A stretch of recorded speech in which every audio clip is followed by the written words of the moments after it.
Hey guys, tonight we're stepping back, way back, into the sun-drenched sands and monumental shadows of ancient Egypt. Forget the mummies and the pyramids for a moment, and instead, let's talk about something far more fundamental to daily life justice. You might think of judges, lawyers, and intricate legal codes, but in ancient Egypt, the very fabric of right and wrong was woven into the cosmic order of the universe itself. It was a system both profound and, at times, incredibly disturbing, reflecting a worldview utterly alien to your own. You're about to discover that navigating the Egyptian justice system was less about proving innocence and more about aligning yourself with divine harmony. And if you didn't, well, you probably wouldn't survive. So, before you get comfortable, take a moment to like the video and subscribe, but only if you genuinely enjoy what I do here. And hey, let me know where you're tuning in from and what time it is for you. Now, dim the lights, maybe turn on a fan for that soft background hum, and let's ease into tonight's journey together. You stand on the banks of the Nile, the lifeblood of Egypt, feeling the gentle breeze carry the scent of papyrus and fertile mud. Overhead, the sun beats down, a constant, blazing reminder of Ra, the sun god, who brings light and order to the world. And it's this concept of order, of harmony, that underpins everything about justice in ancient Egypt. It's embodied by a single, powerful word, Ma'at. Ma'at wasn't just a goddess with an ostrich feather on her head, though she certainly was that. She was a fundamental concept, the very principle of truth, justice, balance, cosmic order, and reciprocity. Imagine a world where every action, every thought, every word you utter isn't just judged by human laws, but by an overarching cosmic principle that literally holds the universe together. If you disrupted Ma'at, you weren't just breaking a law, you were creating chaos, threatening the very stability of creation. This is a far cry from your modern legal systems, which are largely secular, focused on human statutes and precedents. For the Egyptians, law was divine. Consider your daily life. You, as an ancient Egyptian, are taught from childhood that to live in accordance with Ma'at is to live virtuously, to be in harmony with the gods and with your fellow humans. This means speaking truth, acting honestly, treating others with respect, and fulfilling your duties. If you cheat a neighbor in a transaction, it's not just a minor offense against them, it's a tiny ripple of disorder in the grand cosmic ocean. The consequences, therefore, could feel far more profound, even spiritual. You didn't just face earthly penalties, you faced the disapproval of the gods, and the terrifying prospect of failing the ultimate judgment in the afterlife. The pharaoh, the king of Egypt, was the earthly embodiment of Ma'at. He wasn't just a ruler, he was seen as a god king, the chief priest, whose primary duty was to uphold Ma'at throughout the land. His very existence, his decrees, and his judgments were meant to reflect this divine order. This gave the pharaoh absolute authority within the justice system. When a complaint was brought, it was ultimately brought to the pharaoh's justice, even if it was handled by officials far down the chain. Imagine a legal system where the ultimate arbiter isn't a supreme court, but a living God. This concentration of divine and legal authority in one person gave the system immense power, but also made it susceptible to the pharaoh's personal will. Underneath the pharaoh, there was a complex hierarchy of officials. The most powerful was the vizier, often described as the prime minister or chief justice of Egypt. He was the voice of the king, and the pillar of truth and justice, responsible for overseeing the entire administrative and legal apparatus of the country. The vizier heard appeals, presided over major cases, and ensured that local courts functioned properly. To become vizier was to hold immense power, second only to the pharaoh himself, and to be considered a living embodiment of Ma'at in your daily work. Imagine the pressure of such a role, knowing that your decisions were believed to have cosmic implications. Below the vizier were various layers of officials, nomarchs, governors of nomes or provinces, city administrators, and local councils of elders. Justice was largely decentralized, handled at the local level for most ordinary disputes. This meant that while the overarching principles of Mayat and pharaonic authority were constant, the practical application of justice could vary from region to region, and even from village to village. Consider a simple dispute: your neighbor's goat has wandered onto your field and eaten your barley. In your modern world, you might call the police, go to small claims court, or simply talk it out. In ancient Egypt, you would likely bring your complaint to a local council of elders or a designated local court, often presided over by respected figures in the community. These courts, sometimes called a kenbet, would hear both sides of the story. There were no professional lawyers in the modern sense. You would represent yourself, speaking directly to the judges, trying to present your case in a way that demonstrated your adherence to Ma'at and your opponent's deviation from it. The proceedings would often begin with an invocation to the gods, a prayer for truth and fairness. Oaths were incredibly important. To swear falsely by the gods was a grave offense, believed to incur divine wrath. Imagine the weight of taking such an oath, knowing that not just human punishment, but cosmic repercussions awaited if you lied. This reliance on oaths, while seemingly simple, was a powerful mechanism for encouraging honesty in a time before advanced forensic science. Evidence, while less formal than today, would still be presented. Witnesses could be called. Documents, if they existed like land deeds or contracts, could be presented, but ultimately, the judges aimed to find the truth, to restore balance, to bring the situation back into alignment with Ma'at. Their goal wasn't just to punish, but to rectify, to prevent chaos from spreading. This emphasis on restitution and reconciliation, particularly in civil disputes, highlights a less disturbing aspect of their system. However, the system could indeed be disturbing, especially when it came to accusations of serious crimes, or when the divine played a more direct role. Without modern investigative techniques, how did they determine guilt in complex cases? This is where things could get truly unsettling. Sometimes, particularly in later periods or for particularly knotty disputes, they would resort to trial by ordeal. Imagine you are accused of theft, but there are no witnesses, no clear evidence. You might be subjected to a trial by ordeal, where the gods themselves were believed to reveal the truth. This could involve touching a hot iron, drinking a poisoned concoction, or walking over burning coals. If you emerged unharmed, or if you survived the poison, you were deemed innocent, blessed by the gods. If you suffered injury or died, your guilt was considered divinely proven. This practice, while horrifying to modern sensibilities, reflected a deep faith in divine intervention and a profound lack of alternative forensic methods. It's a common misconception that trial by ordeal was a daily occurrence. In fact, surviving legal texts suggest it was actually quite rare, usually reserved for cases where human judgment was at an impasse. Another fascinating, and equally disturbing, method of seeking divine judgment involved oracles. This wasn't just about priests interpreting signs. In some cases, particularly for civil disputes or identifying a thief, statues of gods would be carried out of their temples by priests.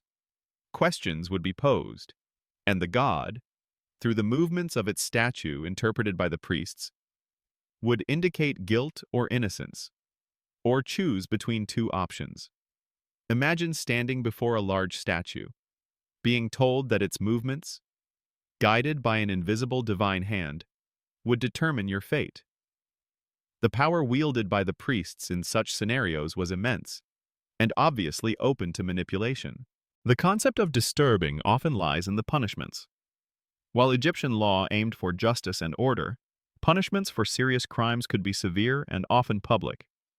For minor offenses, fines, restitution, or forced labor might be imposed.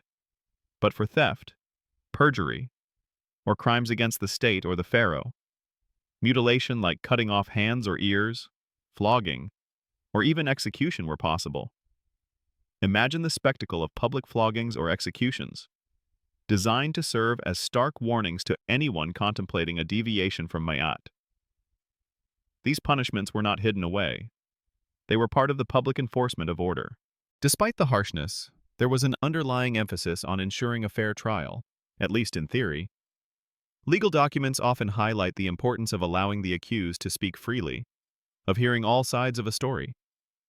The concept of justice for the poor was a recurring theme in Egyptian wisdom literature, emphasizing that even the humblest individual deserved to have their case heard.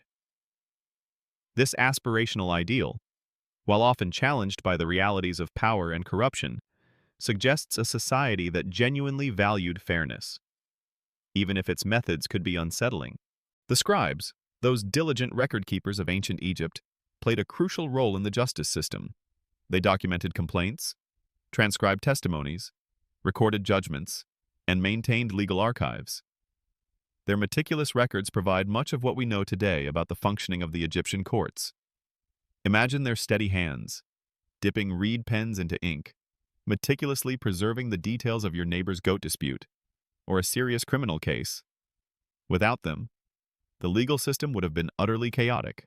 In summary, the ancient Egyptian justice system was a complex tapestry woven from threads of divine cosmic order, pharaonic authority, local customs, and bureaucratic administration.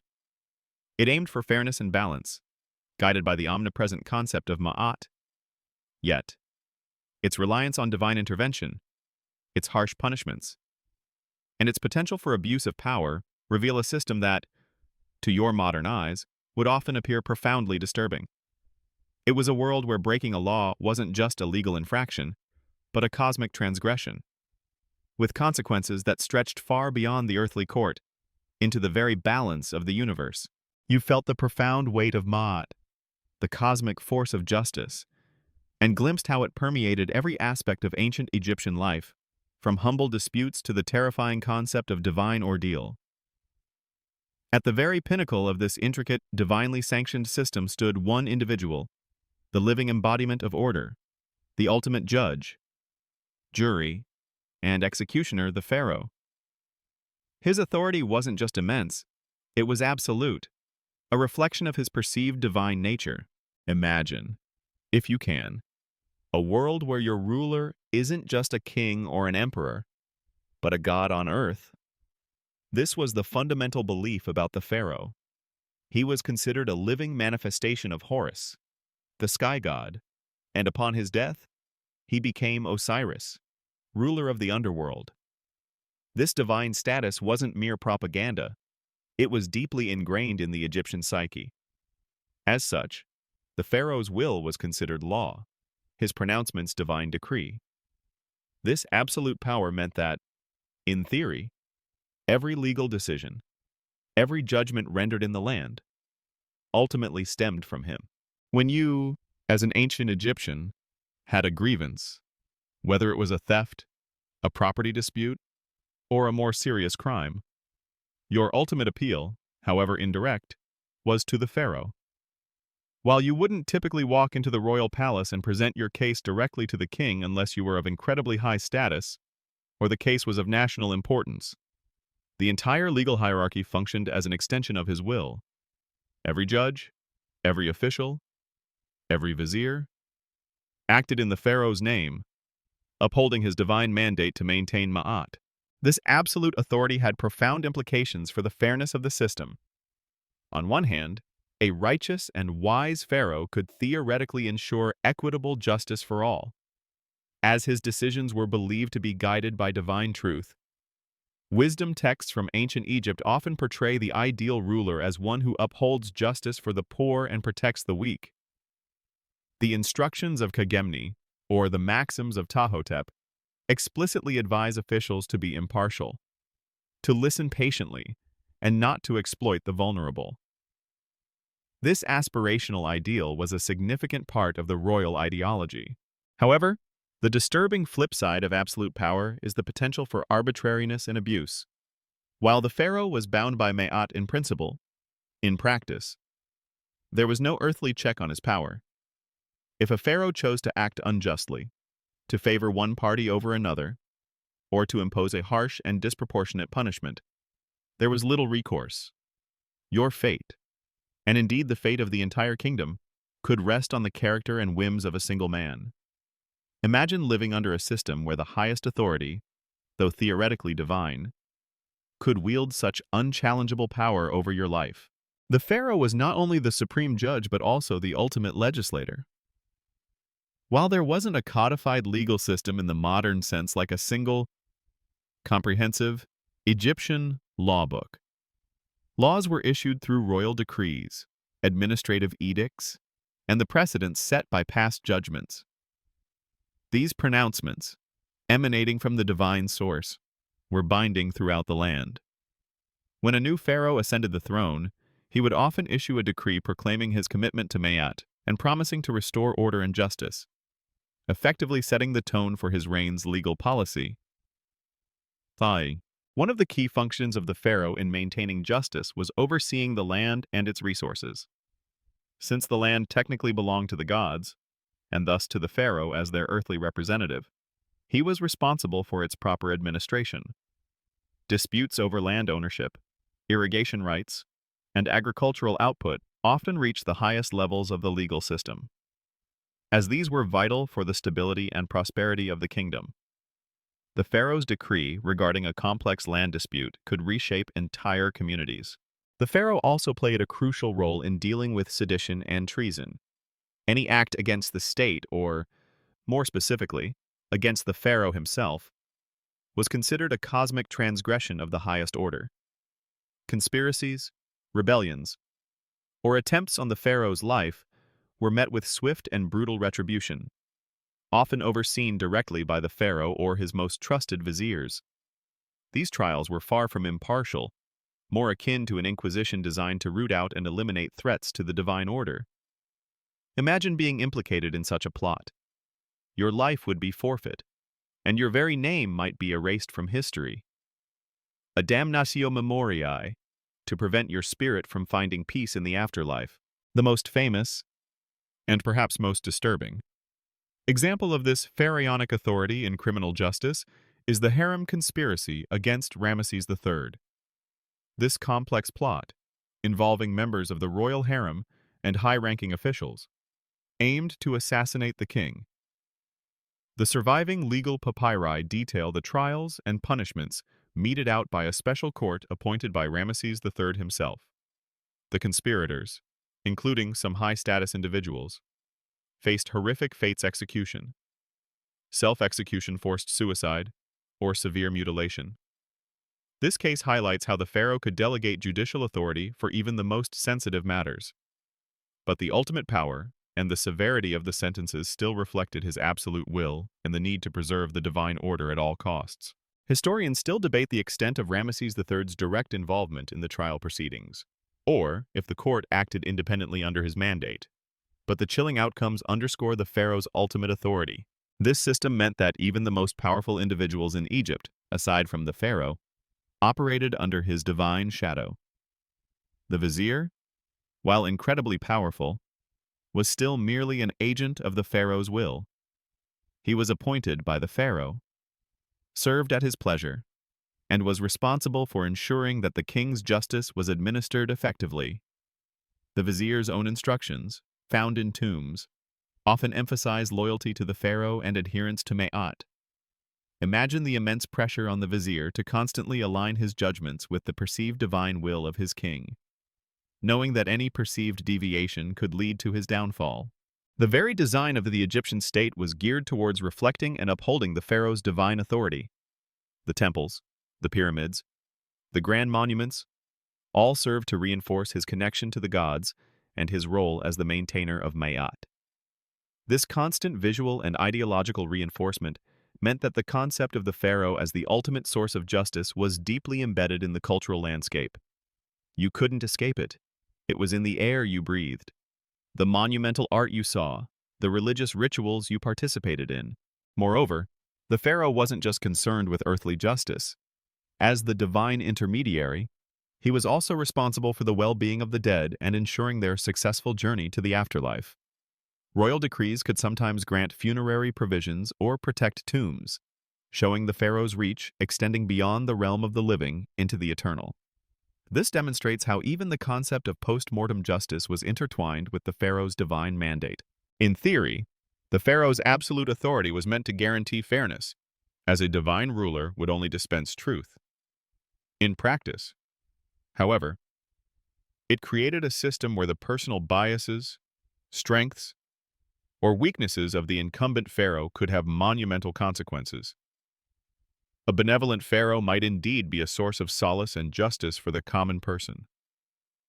A tyrannical one could be a source of immense oppression, with no earthly power capable of challenging his judgments. The constant invocation of Ma'at by the pharaoh and his officials served as both an ideal and a powerful tool of control. It provided a moral compass for the legal system, urging fairness and impartiality.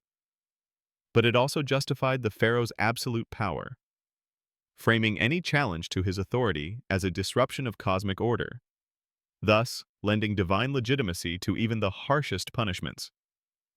You lived in a world where the highest legal authority was literally divine, making any dissent not just illegal, but sacrilegious. This fusion of political, religious, and legal power in one figure made the ancient Egyptian justice system uniquely potent, and at times profoundly disturbing in its unquestionable finality. You've seen how the divine concept of Ma'at permeated all of Egyptian justice, and how the pharaoh, as a living god, sat at its absolute apex. But for you, the average ancient Egyptian, dealing with justice wasn't usually about appearing before the vizier or the pharaoh themselves. For most minor disputes and everyday grievances, justice was sought and dispensed at the ground level, in the local courts, where village disputes were settled, often with a curious blend of human judgment and a lingering sense of divine presence. Imagine your village, nestled along the fertile banks of the Nile. Your daily life is intimately intertwined with your neighbors, your family, and the rhythms of agriculture. Disputes are inevitable, a boundary marker moved, a borrowed tool not returned, a quarrel over water rights for irrigation, or perhaps a minor theft from a granary. When these conflicts arose, you wouldn't travel to Memphis or Thebes to see the vizier. Instead, you'd turn to your local community. These local courts were often informal, fluid entities. They weren't always housed in grand buildings with imposing columns.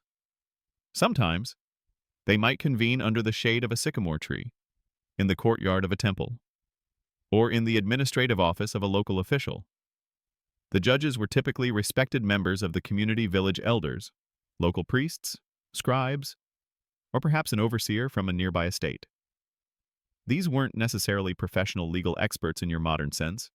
They were men and occasionally women, in some contexts of experience, wisdom, and standing.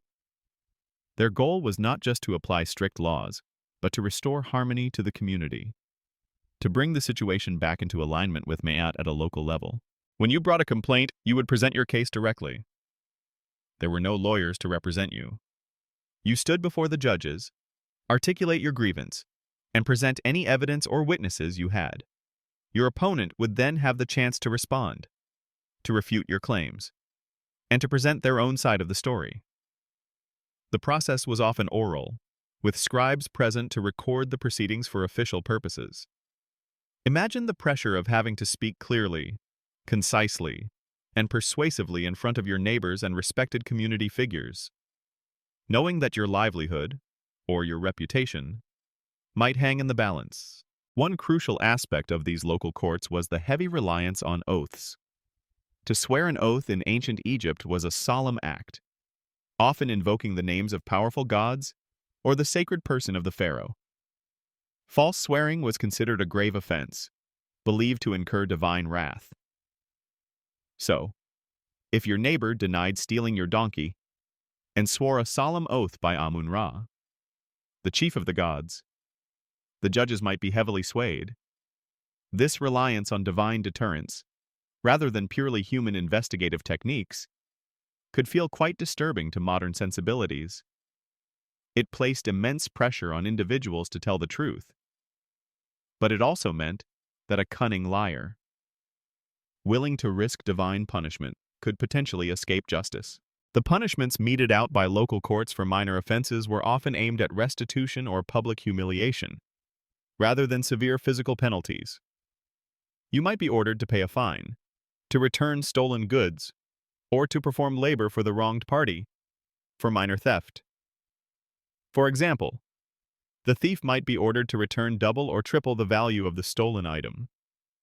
Public flogging, while certainly disturbing, was often used as a deterrent and a form of shaming for repeat offenders or more serious misdemeanors. Imprisonment as a form of punishment, for long terms, was relatively rare. Jails were mostly for holding individuals before trial, or for those awaiting harsher sentences. However, the local courts also had a fascinating and deeply Egyptian element, the concept of divine oracles. This wasn't necessarily a trial by ordeal in the brutal sense like hot irons, but rather a way for the gods to weigh in on a dispute when human judges found themselves at an impasse, or when a clear resolution was elusive. Imagine a situation where two people lay claim to the same piece of land, and neither has definitive proof. The local priests might bring out a portable statue of a local deity, such as a processional bark. The two claimants would stand before it, and questions would be posed. The god, through the movements of the statue interpreted by the priests carrying it, would seemingly nod or recoil, indicating its divine judgment. This was believed to be the god speaking directly, cutting through human ambiguity. This practice, while providing a decisive answer, raises obvious questions about potential manipulation. The priests, as interpreters of the divine will, held immense power in such scenarios. It's a point of ongoing scholarly debate whether these oracles were genuinely believed by everyone, or if powerful individuals sometimes influenced the priests to sway the divine decision in their favor. Regardless, for the common Egyptian, it was a profound experience. Witnessing the gods themselves resolve human disputes, adding a layer of awe and fear to the justice system. A less disturbing, but equally important, aspect of local justice was the concept of petitions.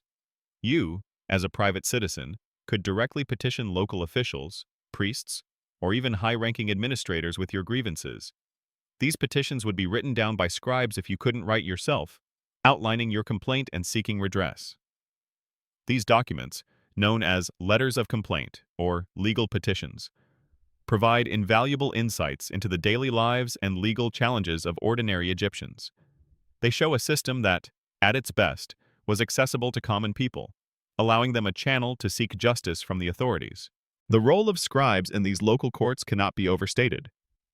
They were the record keepers, the memory of the court. They would meticulously document every complaint, every testimony, every verdict. These records provided a written account, a form of precedent, and a way to track cases. Without the scribes, the oral nature of many proceedings would have made consistency and accountability much more difficult. Imagine the scribe, with his palette and papyrus, diligently recording your every word, creating a lasting testament to your dispute. It's important to remember that these local courts often functioned as much as a system of arbitration and mediation as they did formal judicial bodies.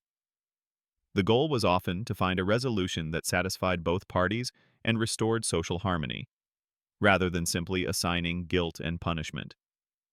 This emphasis on reconciliation, on bringing people back into alignment with Ma'at, shows a more humane and less disturbing side of the system, particularly for civil disputes. However, the system was not without its flaws. The quality of justice you received could depend heavily on the character of the local officials, their impartiality, and whether they themselves adhered to Ma'at.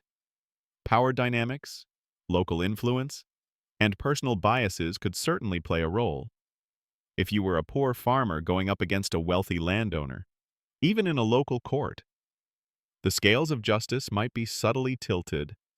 The possibility of corruption, though formally condemned, was always present, a disturbing reality that could undermine the theoretical fairness of the system.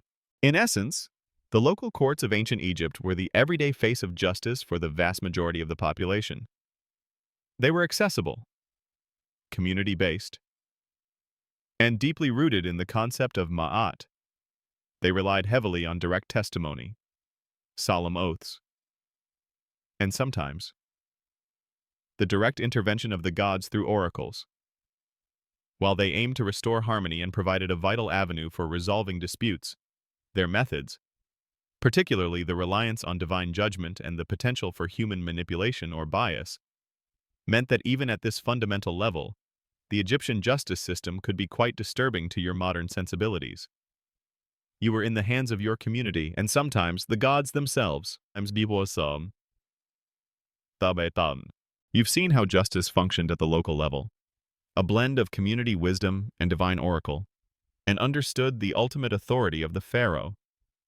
But between the ground-level disputes and the divine ruler sat a vast, complex, and often intimidating administrative machine, the bureaucracy of justice. This was the domain of the powerful vizier and the meticulous scribes, the unsung heroes and sometimes villains who made the wheels of Egyptian law turn. Imagine stepping into the administrative heart of ancient Egypt. It's not a single grand courthouse, but a network of offices, temples, and scribal schools. The air hums with the quiet industry of officials, the rustle of papyrus, and the faint smell of ink. This is where the paper trail, or rather, the papyrus trail of justice began and ended. At the pinnacle of this bureaucracy, second only to the pharaoh himself, was the vizier. We've mentioned his immense power, but let's truly understand his role in the justice system. The vizier was essentially the chief justice, prime minister, and minister of everything rolled into one. He was literally the pillar of truth and justice, and the steward of the entire land. His duties were staggering, overseeing the treasury, administering granaries, managing public works, and, crucially, supervising the entire legal apparatus. The vizier received reports from all over Egypt, from local courts and provincial governors. He heard appeals from common people and presided over the most important and complex legal cases, particularly those involving high-ranking officials or matters of national security. Imagine the sheer volume of petitions and complaints that would cross his desk daily, demanding his attention. His office was, in many ways, the supreme court of the land. One of the vizier's core responsibilities was ensuring that Mahat was upheld throughout the administration. Texts describe the ideal vizier as impartial, accessible to everyone, regardless of their social standing. The famous Instructions for the Vizier, often found inscribed in the tombs of viziers like Rekhmire, explicitly command them to act justly to all without favoring anyone because of his gifts, or punishing anyone because of his petition. They were told to hear both the great and the humble, to show no partiality, and to prevent any official from exercising arbitrary power. This ideal, while perhaps not always met in practice, set a high bar for judicial conduct and demonstrates the aspirational fairness of the system. Imagine the constant pressure to live up to such lofty ideals, knowing that your every decision affected countless lives. Supporting the vizier and permeating every level of the administration were the scribes. These were the true backbone of the bureaucracy, the record keepers, the administrators, and the legal professionals of ancient Egypt. Becoming a scribe was a path to upward mobility, requiring years of arduous training in special schools. You would learn to read and write the complex hieroglyphic and hieratic scripts, to master mathematics, and to understand the intricacies of administration and law. In the context of the justice system, scribes were everywhere. They staffed the vizier's office, recording his judgments and decrees. They worked in local courts, documenting complaints, testimonies, and verdicts. They drafted legal documents like contracts, wills, and deeds. They were responsible for maintaining the vast archives of legal precedents and administrative records that served as a reference for future cases. Imagine the meticulous dedication required to hand-copy endless legal texts, ensuring accuracy, knowing that a single misplaced stroke could alter the meaning of a crucial document. Their work ensured a degree of consistency and accountability in a largely oral legal system. The sheer volume of papyrus documents generated by this bureaucracy is astounding. We have discovered countless legal papyri, court records, petitions, and administrative letters that shed light on the daily workings of Egyptian justice. These documents, preserved by the dry desert climate, are our windows into their legal world. They show cases ranging from simple land disputes and thefts to complex inheritance battles and major criminal investigations. The existence of such comprehensive record-keeping, a common fact, is actually quite unique for ancient civilizations and provides unparalleled insight. For you, the common Egyptian, interacting with this bureaucracy often meant dealing with a scribe. If you needed to formally lodge a complaint, you would go to a scribe to have it written down. If you were involved in a legal case, a scribe would record your testimony. This interaction could be intimidating. Scribes held a position of authority and often viewed manual labor with disdain. They were the educated elite, and their mastery of writing was a powerful tool. Imagine trying to explain your complicated legal problem to a literate official who might not fully understand the nuances of your rural dialect or your specific profession. The bureaucracy also played a crucial role in investigating crimes. While there was no formal police force in the modern sense, local officials, temple guards, and specific administrative units would investigate accusations, gather evidence, and apprehend suspects. Scribes would then record the findings of these investigations, creating detailed reports that could be presented in court. Torture, while condemned in ideal texts, was sometimes employed during interrogations, especially in more serious cases, to extract confessions or information about accomplices. This is where the disturbing reality of the system becomes very clear. Imagine being subjected to such an interrogation, where physical pain was a tool for truth-finding. The papyrus Amherst, for instance, details the interrogation of tomb robbers during the late New Kingdom, where suspects were subjected to beatings to confess their crimes. This specific detail, unearthed from ancient records, starkly illustrates the use of physical coercion within the legal process. Historians still debate the prevalence of torture in Egyptian legal practice, but the evidence suggests it was certainly a tool available to the authorities, particularly in cases of perceived threat to state or religious property. This bureaucratic system also managed the judicial review process.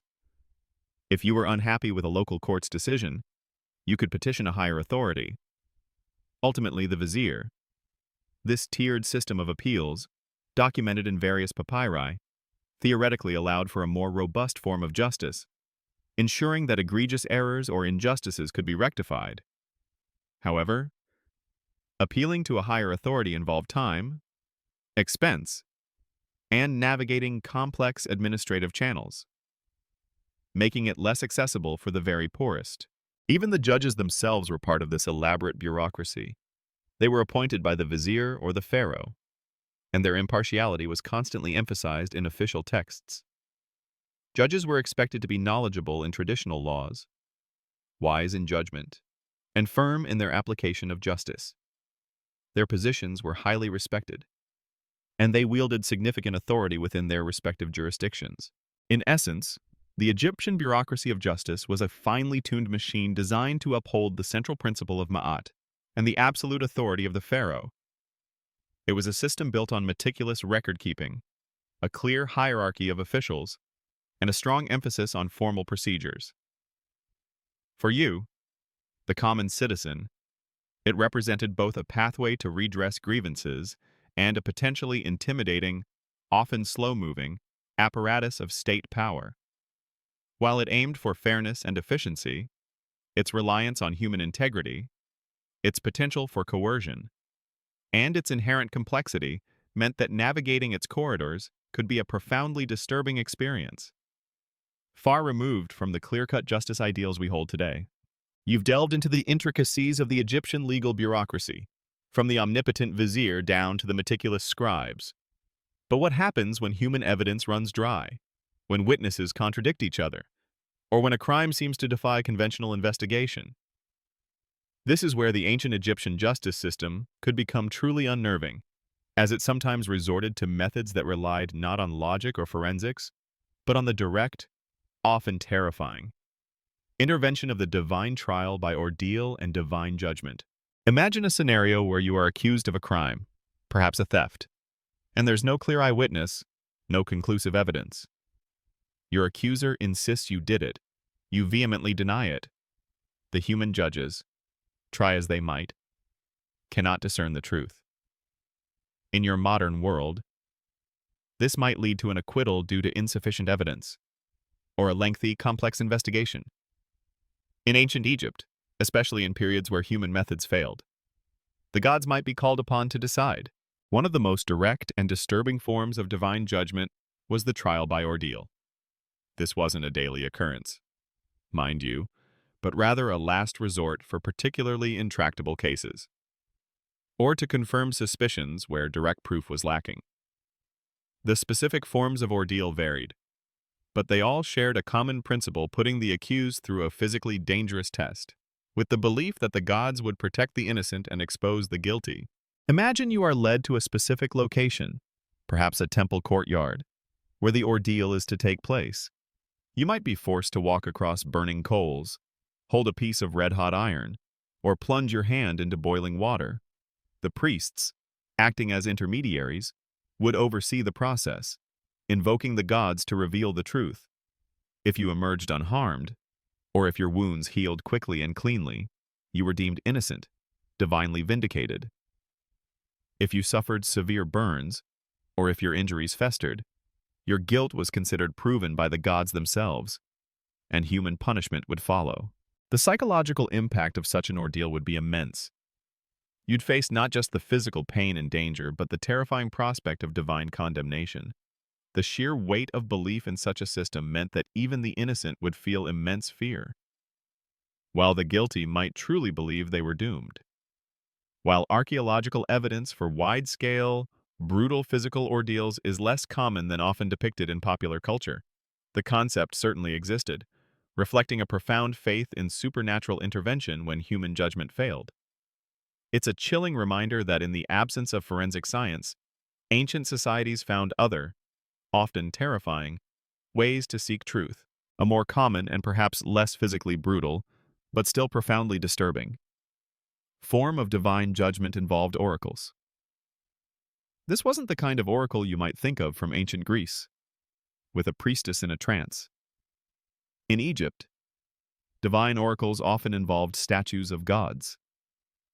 Imagine a dispute between two individuals, perhaps over land ownership, or who stole a particular item. The human judges are at an impasse. So, the case is presented to a local deity.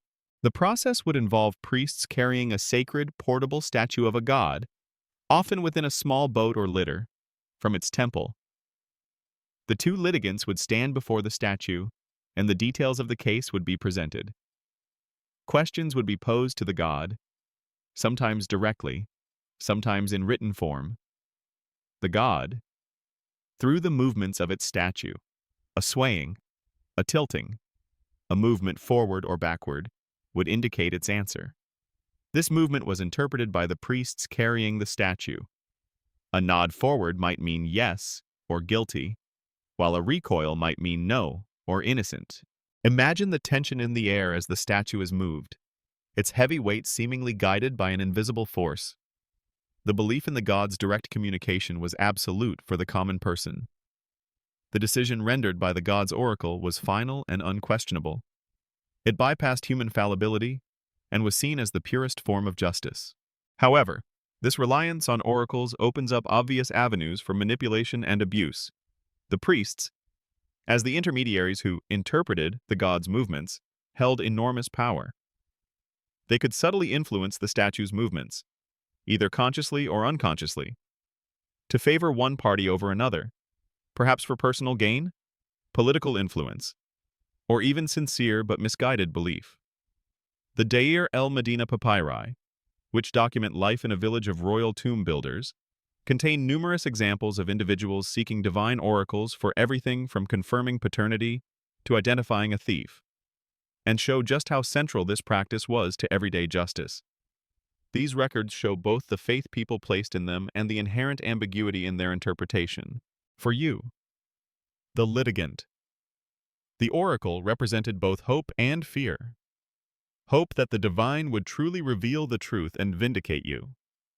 Fear that the god, for reasons unknown to you, might side with your opponent, or that the priests might be swayed against you. There was no appeal from a divine judgment. If the god said you were guilty, you were guilty, regardless of your personal conviction of innocence. The use of oracles wasn't limited to identifying guilt or innocence in specific cases. They were also used for resolving administrative disputes, confirming appointments to positions, or even determining the best course of action for the community. This pervasive reliance on divine guidance for practical matters highlights how deeply integrated religion was with law and governance in ancient Egypt. It suggests a society that, while highly organized, still felt profoundly at the mercy of supernatural forces. This blend of human legal process and divine intervention means that the disturbing aspect of ancient Egyptian justice isn't always about outright brutality, but about the chilling uncertainty and the lack of human agency when the gods were believed to step in. You couldn't argue with a god's judgment. You couldn't appeal it. And you certainly couldn't question its legitimacy without risking sacrilege. Even after a divine judgment, the human element still played a part in determining the punishment. While the god might indicate guilt, the court or the vizier would then decide the appropriate earthly penalty, often in accordance with established precedents. This created a dual system where the truth could be revealed supernaturally, but the justice in terms of penalty was still administered by humans. In essence, the ancient Egyptian justice system, in its highest and most challenging moments, moved beyond human capacity and into the realm of the divine. Trial by ordeal and the consultations of oracles offered a decisive, unquestionable resolution where human methods failed. For you, the ancient Egyptian, it meant a terrifying submission to forces beyond your control, a profound faith in the gods to reveal the truth, and a disturbing lack of recourse if their judgment went against you. It was a system that truly reflected their worldview, a world where the divine permeated every aspect of existence, and where even justice, at its core, was ultimately a matter for the gods. You've seen how Egyptian justice was deeply intertwined with divine will, even resorting to the terrifying judgment of oracles. Now, let's turn to the grim reality of what happened when that judgment fell upon you, or when your actions unequivocally broke the laws of Mayat crimes and punishments. A harsh reality that could range from public shaming to agonizing physical pain or even death. Or imagine you are caught in the act of theft. For a minor offense, such as stealing a few loaves of bread or some tools, the punishment might be relatively straightforward. You might be ordered to pay restitution, perhaps double or triple the value of the stolen goods, to compensate the victim. This emphasis on making the victim whole was a common feature of Egyptian law. Reflecting their desire to restore balance and harmony, ma'at, rather than simply inflict pain. You might also face a public flogging, a series of lashes with a stick, designed to shame you and deter others. Imagine the humiliation, the pain, the public spectacle of such a punishment, intended to brand you as a lawbreaker in the eyes of your community. However, for more serious or repeated offenses, punishments could become truly brutal. Mutilation was a disturbingly common form of penalty for certain crimes. If you were a persistent thief, your nose might be cut off. If you committed perjury lying under oath, a grave offense against Ma'at, your tongue might be cut out. Imagine living with such a visible, permanent mark of your crime, a constant reminder of your transgression, and a warning to everyone who saw you. This form of punishment served not only to incapacitate the offender from repeating the specific crime, but also to create a living deterrent, a walking example of the consequences of breaking the law. For certain types of fraud or embezzlement, particularly those involving public funds or temple property, the punishment could be the cutting off of hands. This was a particularly severe penalty, as it would render you incapable of most forms of manual labor, essentially condemning you to a life of extreme hardship and dependence. Imagine the terror of facing such a sentence, knowing that your ability to work and feed yourself would be permanently destroyed. One of the most disturbing aspects of Egyptian criminal justice was the lack of what you would consider due process in modern terms. especially for severe crimes or those involving high-ranking officials. While local courts might aim for fairness, when the state's interests were at stake, the focus shifted rapidly to extracting confessions and imposing swift punishment. As we briefly touched upon, torture during interrogation was not uncommon, particularly in cases of large-scale theft, conspiracy, or treason. This could involve severe beatings with rods or the stretching of limbs, designed to elicit information or a confession. Imagine the terrifying prospect of being subjected to such an ordeal, where physical pain was actively used as a tool to uncover the truth, a truth that might be coerced rather than willingly revealed. The records of the trials of tomb robbers from the late New Kingdom, particularly from the reign of Ramesses II, offer chilling insights into this practice. Papyri detail officials interrogating suspects, beating them on their feet and hands, until they confessed to their crimes and implicated others. This direct evidence of judicial torture is a stark reminder of the system's brutal capabilities when faced with what was considered a grave offense against the divine order since royal tombs were sacred. Historians largely agree that while these records exist, it's difficult to determine how widespread such torture was for everyday crimes. But its use in high-stakes cases certainly makes the system disturbing. For crimes against the state, or the pharaoh himself, such as treason or conspiracy, the punishments were of the utmost severity. Death was a common outcome, but the manner of execution could vary and was often designed to be exemplary and terrifying. Beheading was a possible method, but drowning often in the Nile, burning alive, or impalement were also recorded. Imagine witnessing such a public execution, a spectacle designed to instill fear and absolute obedience to the divine king. These punishments were not just about ending a life. They were about projecting the absolute power of the pharaoh and the dire consequences of disrupting Ma'at. A particularly disturbing punishment for high-status individuals involved forced suicide. In cases like the harem conspiracy against Ramesses III, some conspirators, including a prince, were given the option to take their own lives. This allowed the state to maintain a semblance of control and perhaps avoid the public spectacle of executing a royal family member, while still ensuring their demise. Imagine being offered this terrible choice to end your own life to spare your family further disgrace, or face a public execution, even after death. The punishment could continue. For those deemed traitors, or particularly heinous criminals, their bodies might be mutilated or denied proper burial. In a society that believed so strongly in the afterlife and the necessity of preserving the body for the soul's journey, denying a proper burial was the ultimate punishment, condemning the individual to eternal oblivion, their name erased from memory. Imagine being told that not only would your life end brutally, but your very soul would be denied its chance at eternal peace. This concept of damnatio memoriae, condemnation of memory, while practiced in other cultures too, held a unique horror in ancient Egypt. For lesser crimes, or if the court wished to show clemency, forced labor was a common penalty. You might be sent to work in the quarries, digging stone for temples and monuments, or laboring in the mines, a harsh and often short-lived existence.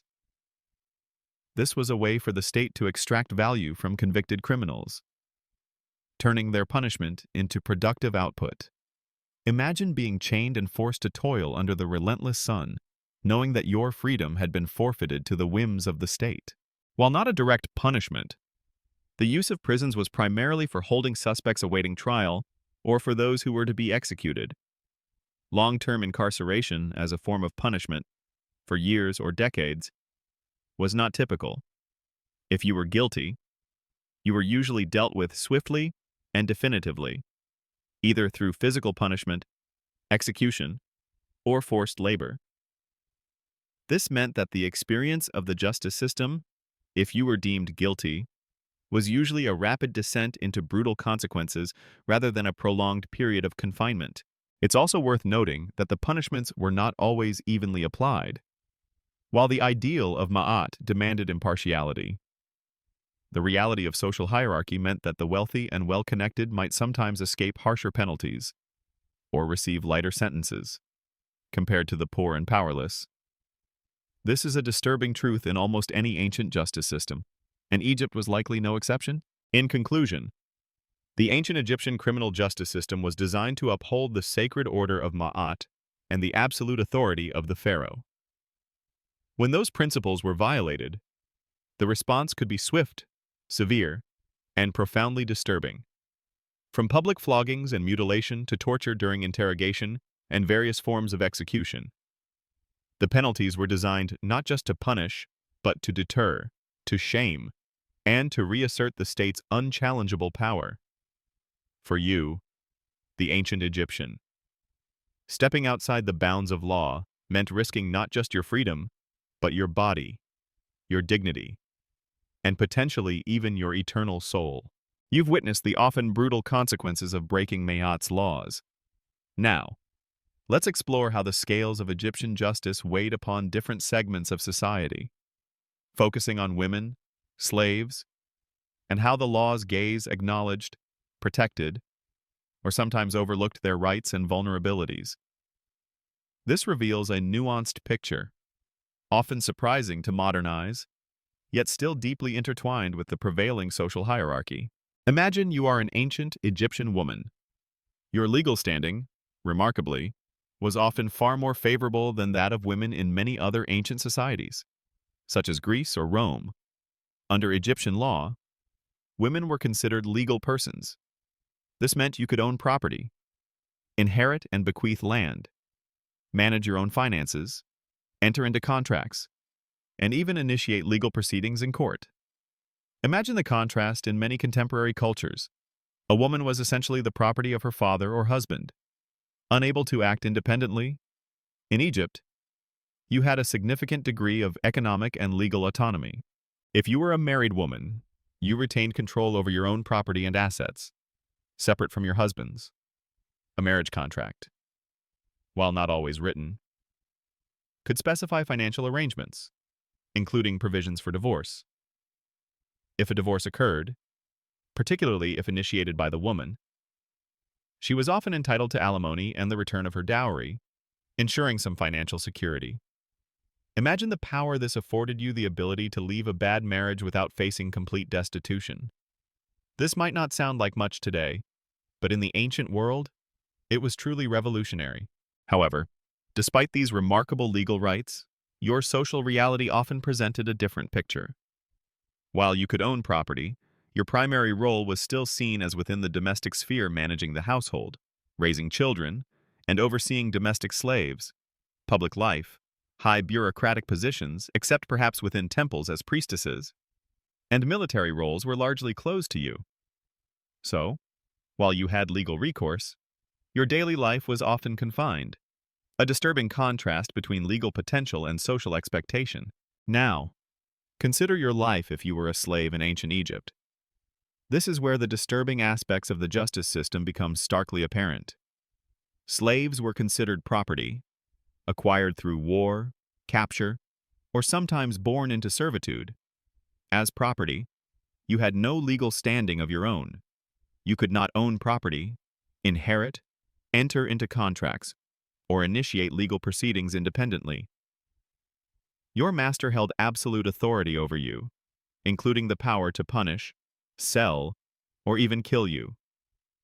Although the latter was probably rare as it meant destroying valuable property, imagine the terror of being completely beholden to another human being, your very existence dependent on their whim. However, even for slaves, there were some nuances. While they couldn't directly bring cases could be brought on their behalf by their masters if they were wronged by someone else, e.g., if a slave was stolen or injured by a third party. Furthermore, Egyptian society, in theory, upheld the principle of Ma'at even for slaves. There are instances where slaves might appeal to officials regarding severe mistreatment, and on rare occasions, these appeals could lead to an investigation, or even a change of ownership if the abuse was deemed excessive. It's a subtle but important detail while lacking inherent rights. The overarching concept of Ma'at suggested that even property deserved a certain level of just treatment. This isn't to say their lives were easy, far from it. but it indicates a moral framework that theoretically extended even to the lowest rungs of society. Historians still debate the extent to which these rare instances of slave protection reflected common practice or merely ideal legal theory, as direct evidence is scarce. Moving up the social ladder, let's look at the common citizens, peasants, artisans, laborers. You were free, you had legal rights, and you could participate in the local justice system. You could bring complaints, testify, and own property. Your primary challenge was often economic vulnerability. As we discussed in the previous section on the cost of living, issues like debt, theft of crops, or disputes over irrigation were common. For you, the justice system was a vital, though sometimes slow and intimidating, avenue for seeking redress and protecting your meager assets. Your legal standing was significantly better than a slave's, but still distinct from the elite. While the ideal of Ma'at proclaimed justice for all, in practice, wealth and influence could certainly sway outcomes. A powerful official or a wealthy landowner might find their complaints expedited or their interests favored over those of a humble farmer. This isn't unique to ancient Egypt, of course, but it's a disturbing reality in any system that theoretically preaches equality but operates within a stratified society. The scribes, as we discussed, were the legal professionals and record keepers. Their mastery of writing elevated them to a privileged position. Even if they weren't necessarily of aristocratic birth, they could serve as judges, administrators, and intermediaries in legal disputes. Their status gave them a degree of protection and influence within the system. At the very top of the social hierarchy were the elite, the high priests, viziers, nomarchs, and royal family members. For them, the law operated differently. While technically bound by the same laws, their trials were often conducted in special, high-level courts presided over by the vizier or even the pharaoh himself. The consequences of their crimes, particularly treason or conspiracy against the state, were severe, as seen in the harem conspiracy case. However, their status could also afford them opportunities for leniency, or even the dignity of self-execution, not available to common criminals. Imagine committing a major crime, knowing that your social standing might affect not just the judgment, but the very form of your punishment. The concept of oaths again plays a role in differentiating legal standing. While anyone could swear an oath, the oath of a high-status individual might carry more weight or be less questioned than that of a common person or slave. This reflects a societal trust placed in those of higher standing, even if such trust could sometimes be misplaced. Interestingly, despite the legal capacity for women, their testimony in court might still have been viewed differently than a man's, particularly in matters requiring physical presence or public speaking. While they could initiate lawsuits, men were generally expected to represent the family's interests in the public sphere. This practical social reality could, in effect, create a subtle disadvantage, even where legal rights were theoretically equal. In essence, the ancient Egyptian justice system, while formally aiming for the universal principle of Ma'at, applied its gaze with varying intensity and consideration depending on your social standing.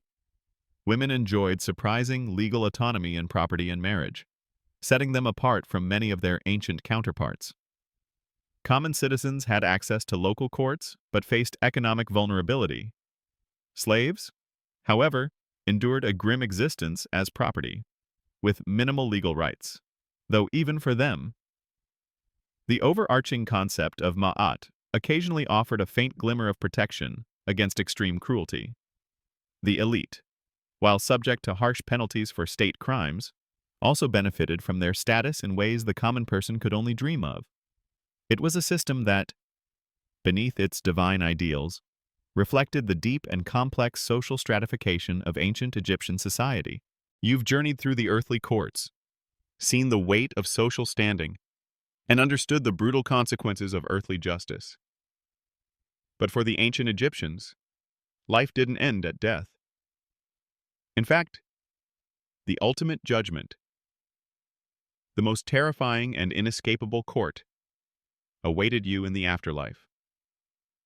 Let's embark on a journey beyond the sands and the living, into the sacred darkness where your soul faced its final, most profound test, the afterlife. Court Judgment of the Soul. Imagine your earthly life has ended. Your body has been mummified, preserved, and laid to rest with proper rituals, hopefully ensuring your passage. But this is just the beginning of your journey. Your spirit, your Ba personality and Ka life force, must now navigate the perilous paths of the Duat, the underworld. This is a terrifying realm filled with monstrous demons, fiery lakes, and treacherous obstacles. But the ultimate challenge, the one that determined your eternal fate, was the Hall of Two Truths, the courtroom of Osiris. You arrive in a vast, dimly lit hall. Before you sits Osiris, the god of the underworld and resurrection, enthroned as the ultimate judge. Beside him are 42 terrifying divine judges, each representing a specific sin or transgression. Your heart, the seat of your intellect, emotions, and morality, feels heavy in your chest. This isn't a metaphorical judgment, it's a literal one, a cosmic trial where your entire life's actions are laid bare. The central, most iconic ritual of this court is the weighing of the heart.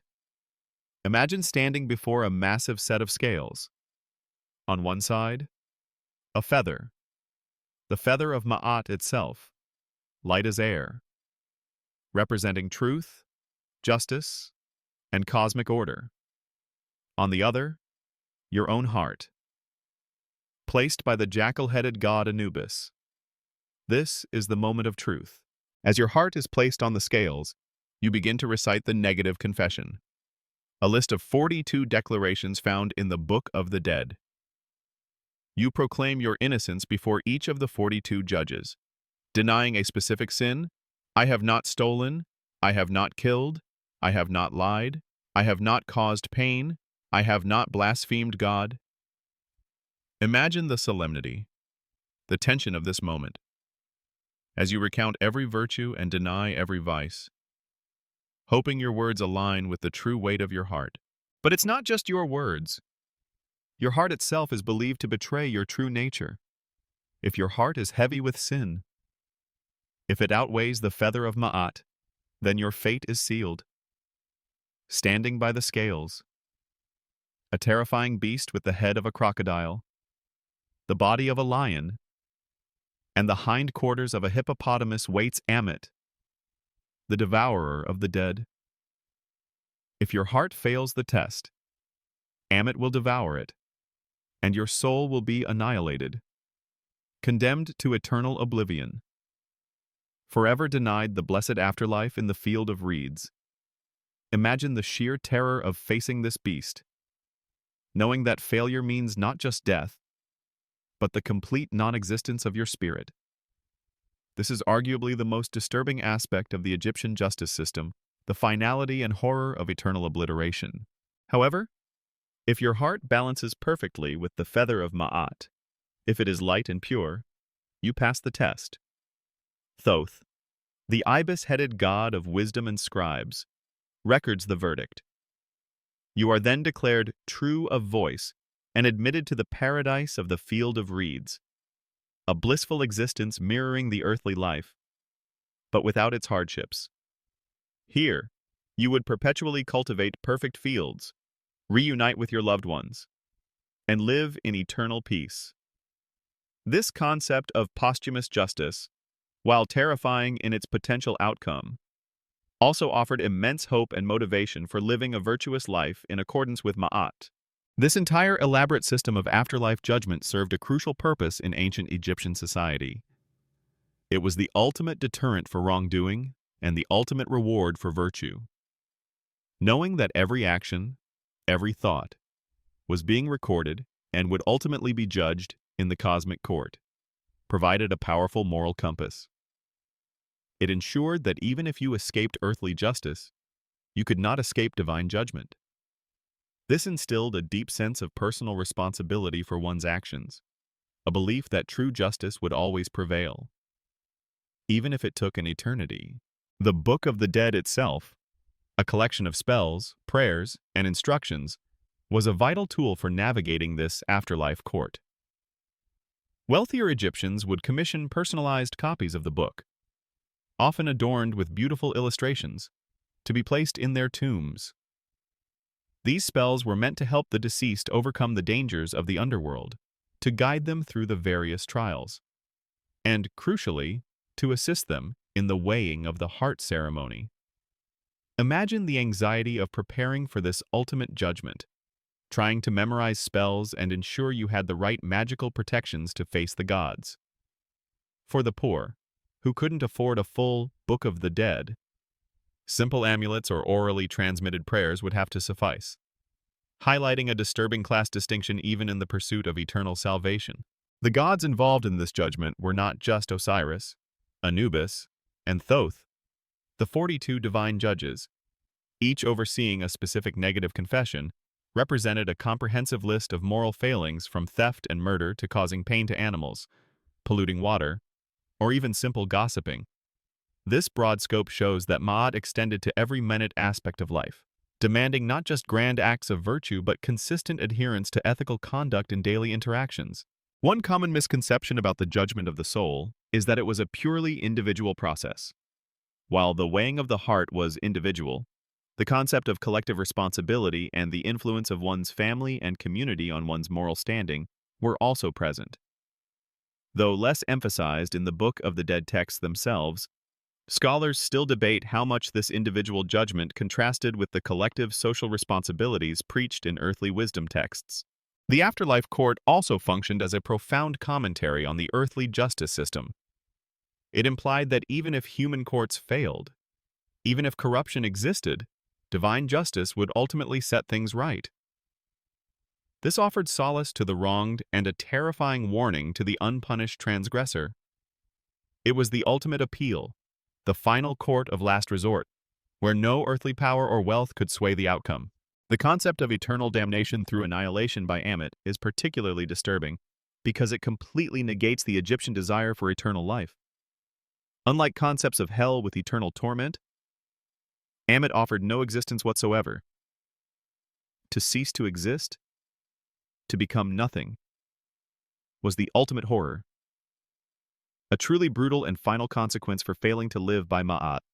In essence, the ancient Egyptian justice system extended far beyond the realm of the living, culminating in the terrifying and ultimate judgment of the soul in the afterlife court.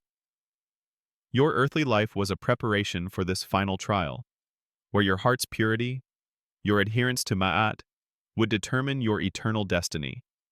This cosmic legal system, with its divine judges, the symbolic weighing of your soul, and the horrifying specter of annihilation, was the ultimate embodiment of Egyptian justice, disturbing in its finality, yet profoundly influential in shaping the moral lives of everyone from the pharaoh to the humblest peasant. You lived not just for this life, but for the one that lay beyond the veil of death, where true judgment awaited. You've bravely faced the earthly courts and even dared to imagine the ultimate judgment in the Hall of Two Truths. Yet, no human system, no matter how divinely inspired, is immune to its darker side. Let's now pull back the curtain and explore the disturbing reality of corruption and abuses of power within the ancient Egyptian justice system, where human greed, influence, and fallibility could, and often did, twist the very scales of Ma'at. Imagine yourself a humble peasant, seeking justice against a wealthy official who has wronged you. The ideals of Ma'at and the pharaoh's absolute justice proclaim that your case should be heard impartially, that truth should prevail. But the reality on the ground could be very different. Access to the justice system itself was often stratified.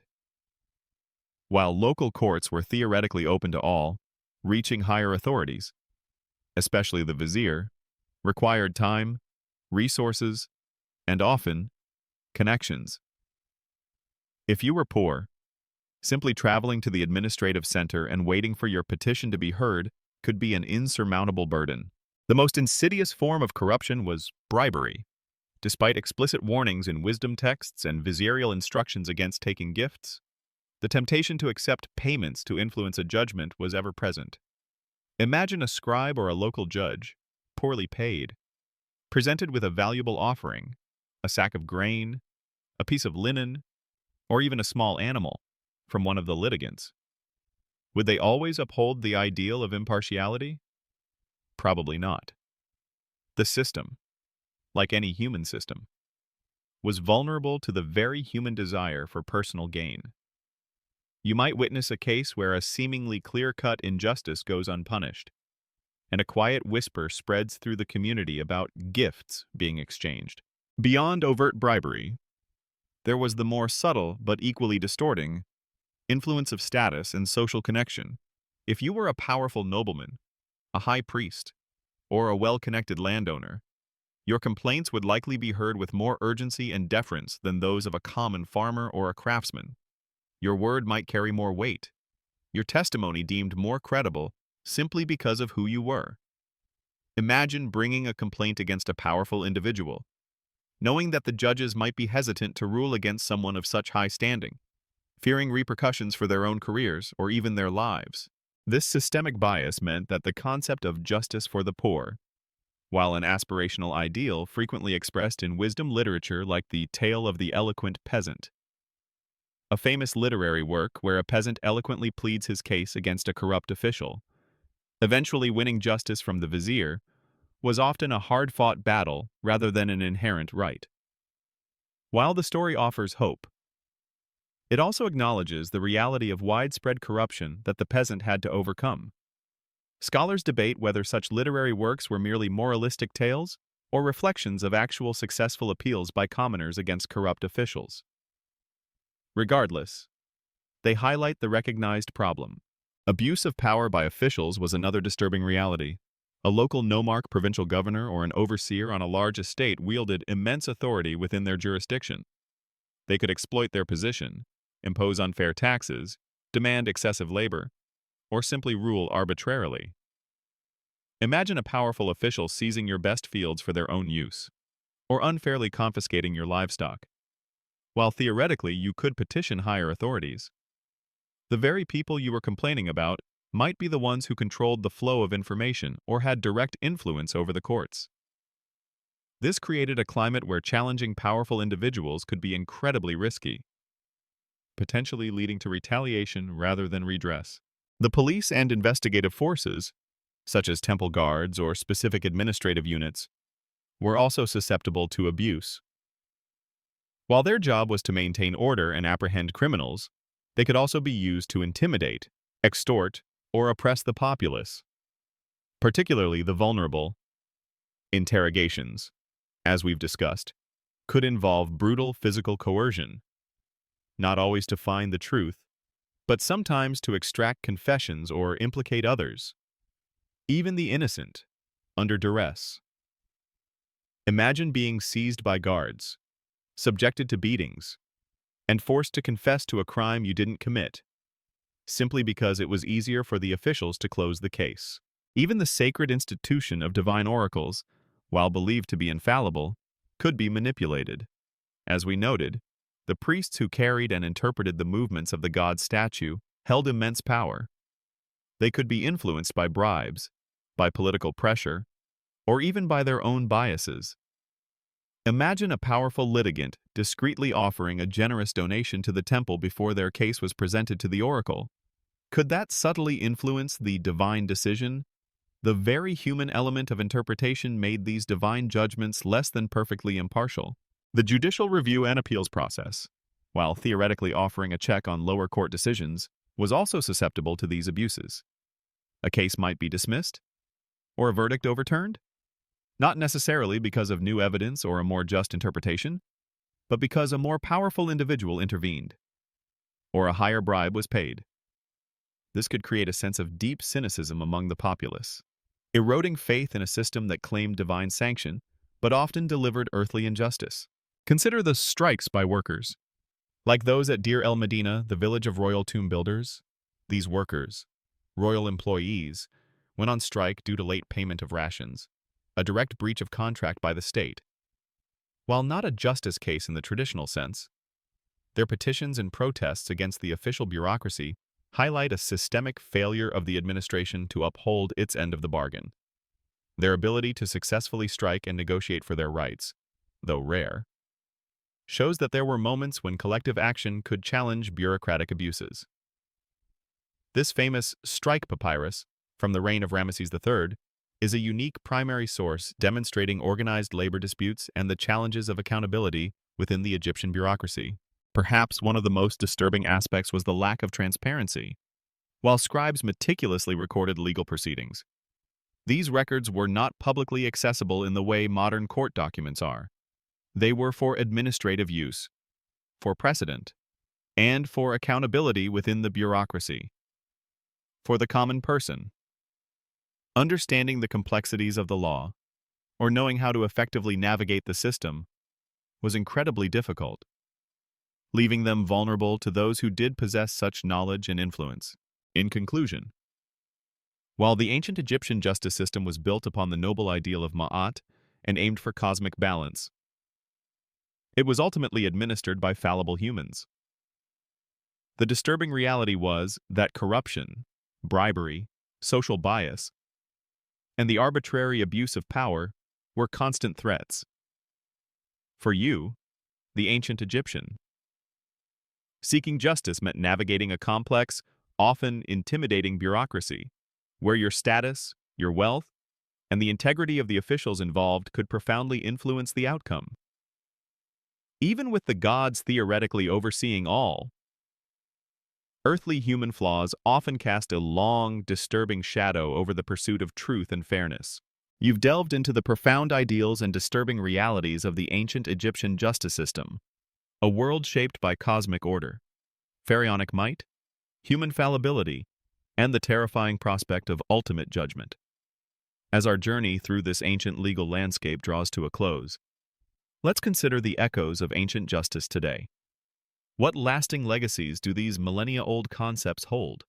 And what enduring lessons can we glean from their quest for fairness in a world so different from our own? Imagine, for a moment, the ancient Egyptian concept of Ma'at being applied to your modern society. This isn't just about written laws, it's about a fundamental principle of balance, truth, and cosmic harmony guiding every action, from governmental policy to individual behavior. While your justice systems are largely secular, the underlying aspiration for fairness, for rectifying wrongs, for maintaining societal order, is a direct echo of Ma'at.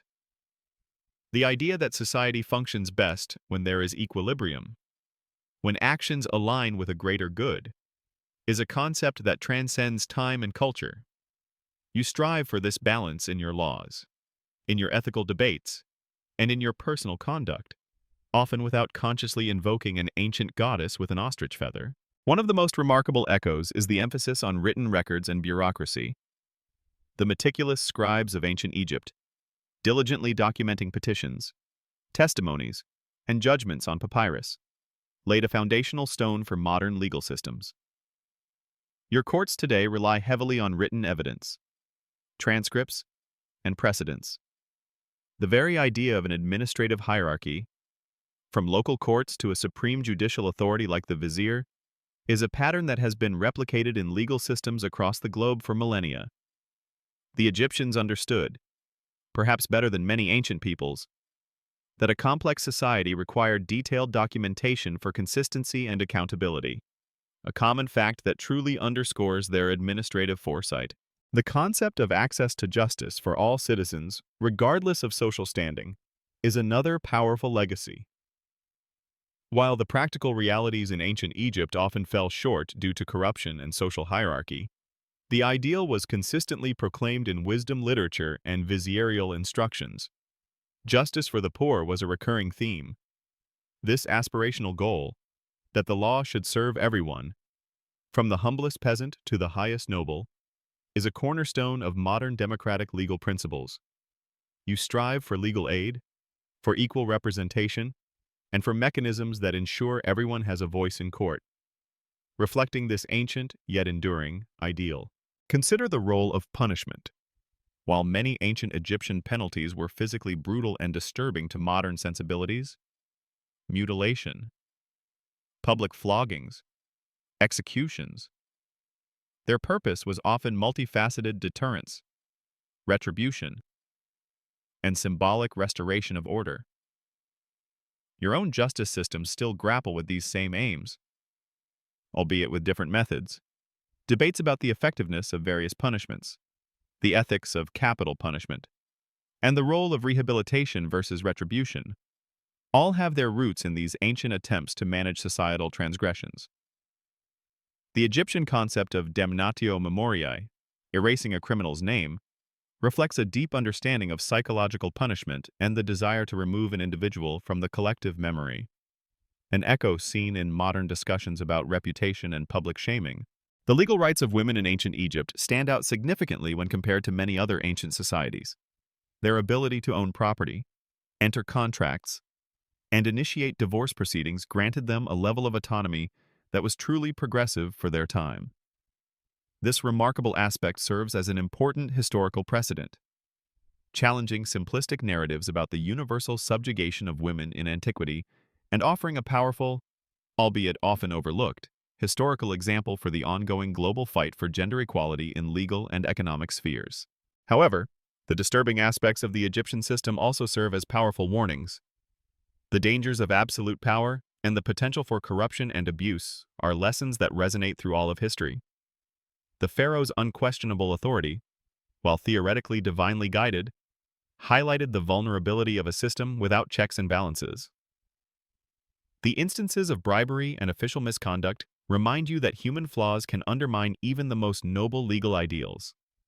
These ancient struggles underscore the perpetual need for transparency, accountability, and independent oversight in any justice system, to guard against the perversion of fairness. And finally, the afterlife court and the weighing of the heart.